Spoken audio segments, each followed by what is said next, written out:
In the first 3 units or lessons that we had, that's lesson 1 to 3, we utilized the Newton's laws to analyze the motions of an object. Force and mass information were used to determine the acceleration of an object. That's Newton's second law of motion.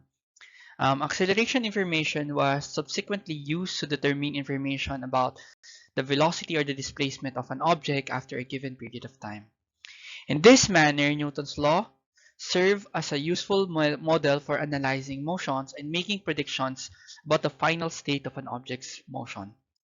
In this unit is an entirely different model that we'll be using to analyze the motion of objects.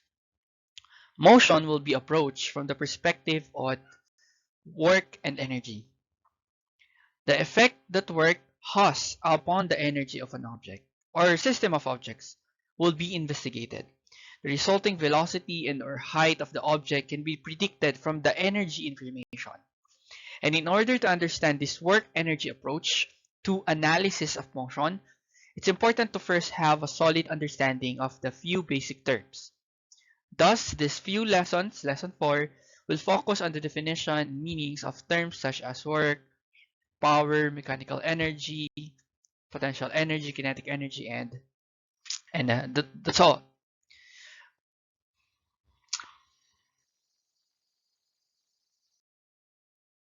So, what is work? Work can be done when a force produces a motion. Work done by a force depends on two factors. First is the magnitude of the force and the distance through which the body moves in the direction of the force. Which means, when a force acts upon an object to cause a displacement of the object, it is said that work was done upon the object. So again, there are key ingredients here. First, force. Next is displacement and the cause. In order for a force to qualify as having done work on an object, there must be a displacement and the force must cause the displacement. There are several good examples of work that can be observed in everyday life. For example, a horse pulling a plow through the field, or the Philippines, mga carabaos. A father pushing a grocery cart down the aisle of a grocery store, a freshman lifting a backpack full of books upon her shoulder, a weightlifter lifting a barbell above his head, an Olympian launching the shot put, etc. In each case described, there is a force exerted upon the object that causes the object to be displaced. To furthermore understand this, let's check our understanding here. Okay, so the first one, a teacher applies a force to a wall and becomes exhausted. As you can see here, no work. A book falls off a table and free falls to the ground. The answer is,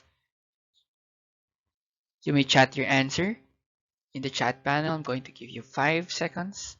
1, 2, 3, 4, 5. The answer is with work. We're going to analyze this in a while. Next one. A waiter carries a tray full of meals above his head by one arm straight across the room at a constant speed. Work or no work? 5 seconds. Chat your answers. 1, 2, 3, 4, 5.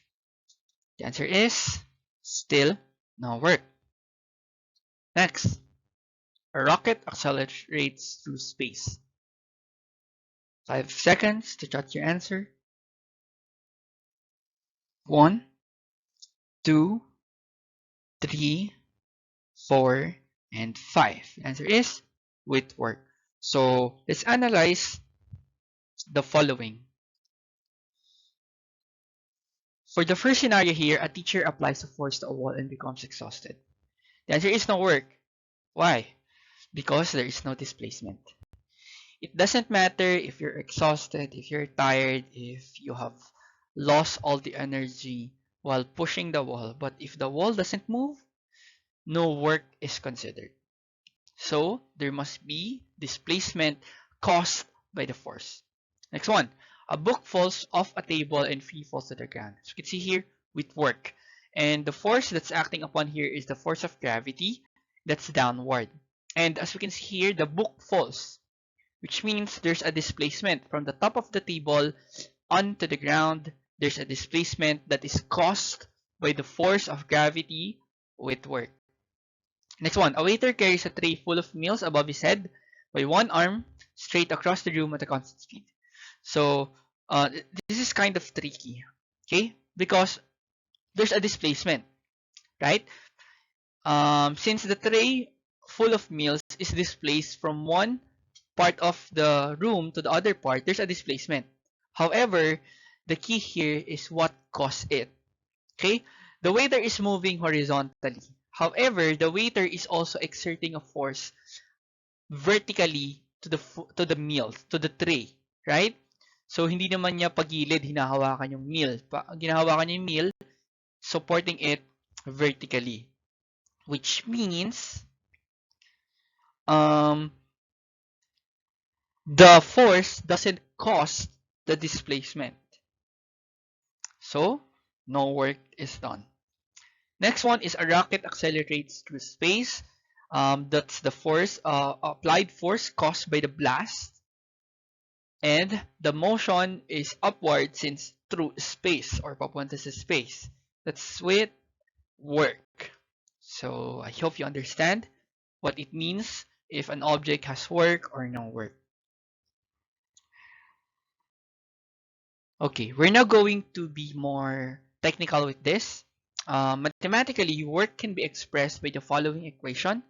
Work is equals to the force multiplied by the displacement multiplied by cosine theta.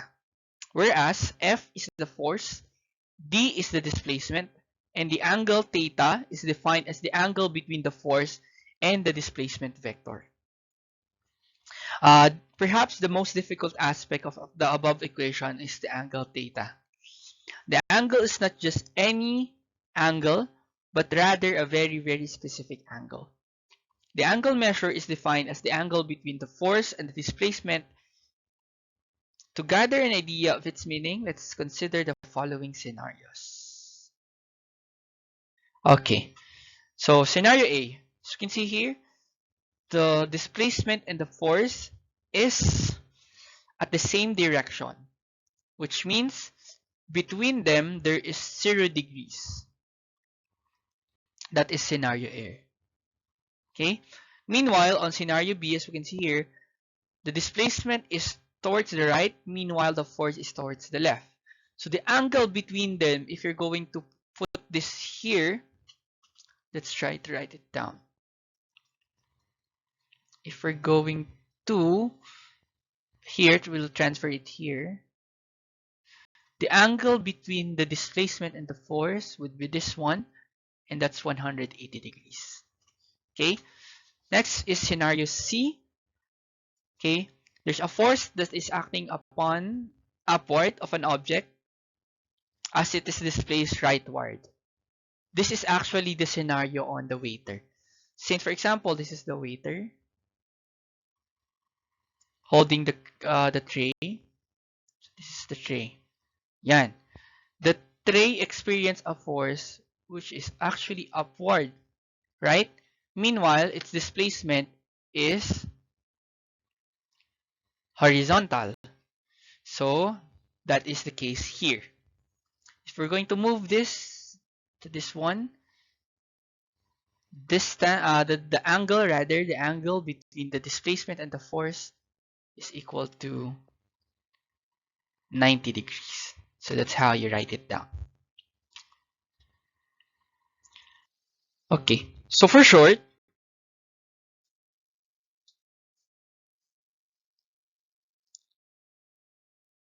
to do work, force must cause the displacement. So going back to scenario C, in more detail, scenario C involves a situation, again, which is similar to the waiter carrying a tray full of meals above his head by one arm and straight across the room. It was mentioned earlier that the waiter does not work upon the tray as he carries it across the room. The force supplied by the waiter on the tray is an upward force, and the displacement of the tray is a horizontal displacement. As such, the angle between the force and the displacement is 90 degrees. If work done by the waiter on the tray were to be calculated, then the result would be zero. Because regardless of the magnitude of the force and the displacement, F multiplied by D multiplied by cosine 90 degrees is equal to 0, since the cosine of 90 degrees is 0. A vertical force can never cause a horizontal displacement. A vertical force does not do work on a horizontally displaced object.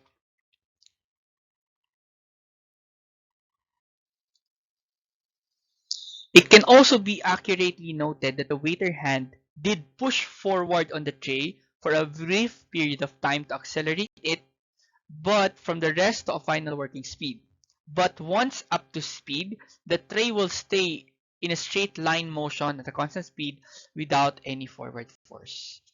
And if the only force exerted upon the tray during the constant speed stage of its motion is upward, then no work done upon the tray. Again, a vertical force does not do work on a horizontally displaced object. The equation of work lists three variables. Each of variable is associated with one of the three keywords mentioned in the definition of work: force, displacement, and cost.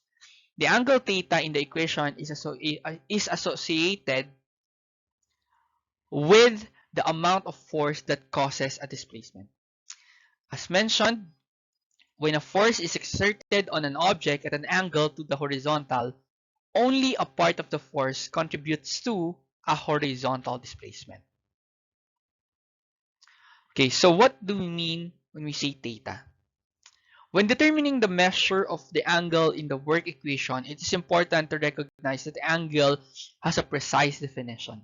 It is the angle between the force and the displacement. Be sure to avoid mindlessly using any angle. A common physics laboratory experiment involves applying a force to a displaced cart, such as this one.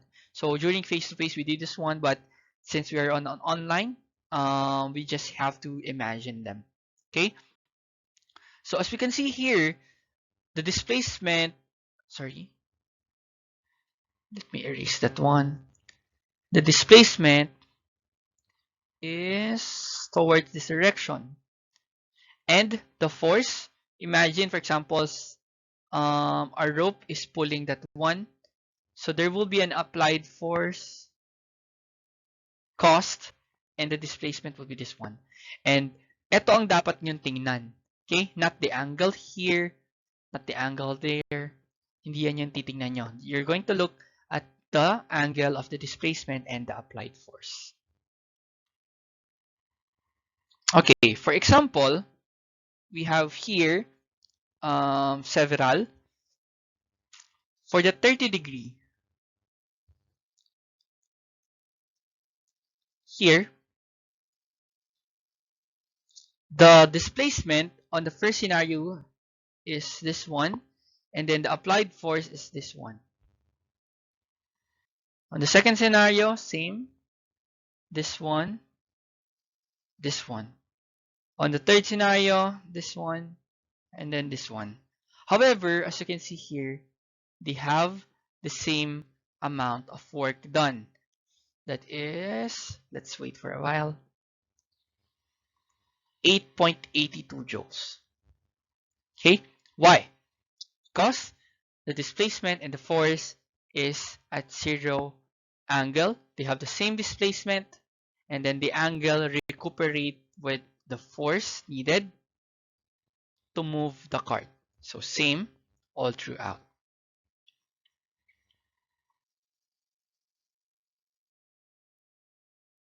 So what is now the unit of work? So the unit of work is written as the joule. So the joule This one is the unit of work. Remember that 1 joule is equal to 1 newton per 1 meter, or 1 joule is equal to 1 newton meter. So that is our unit when we try to compute for work done. Let's have some example problem sets.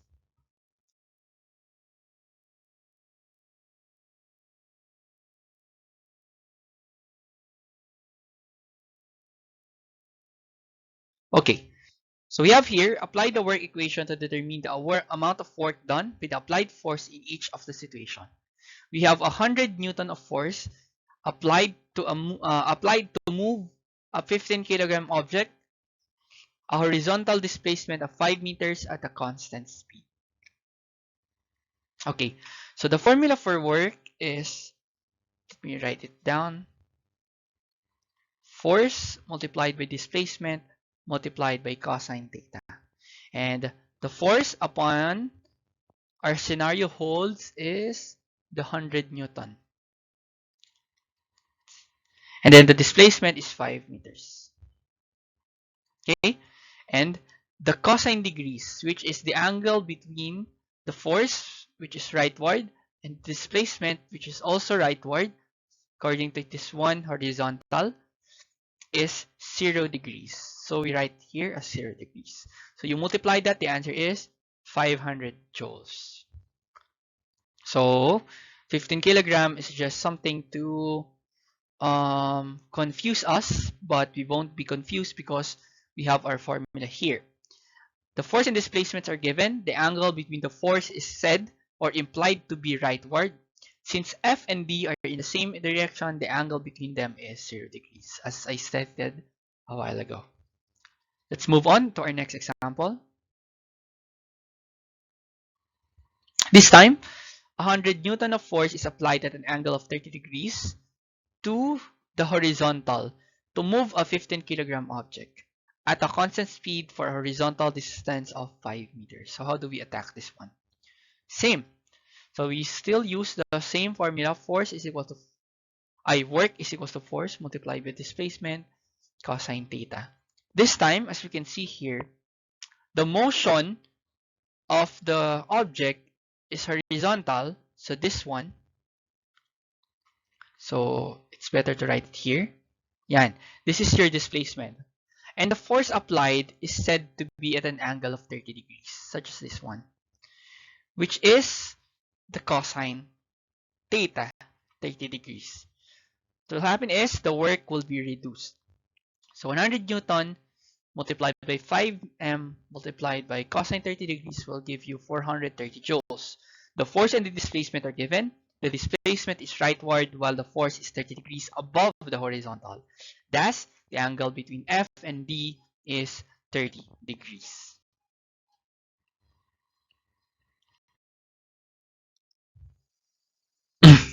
Third example, an upward force is applied to lift a 15 kilogram object to a height of 5 meters at a constant speed. Okay, this time we're not given the force. This one, we're not given the force to lift the 15 kilogram object. However, according to the third law of motion, action, reaction, for you to be able to lift this one, you have to overcome its opposing force, and that is the force of gravity. The force of gravity is equal to mass times the force of the acceleration due to gravity.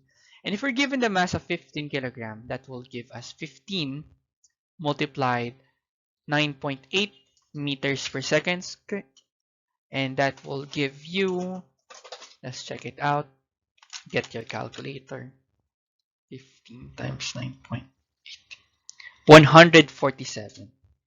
Okay, which means that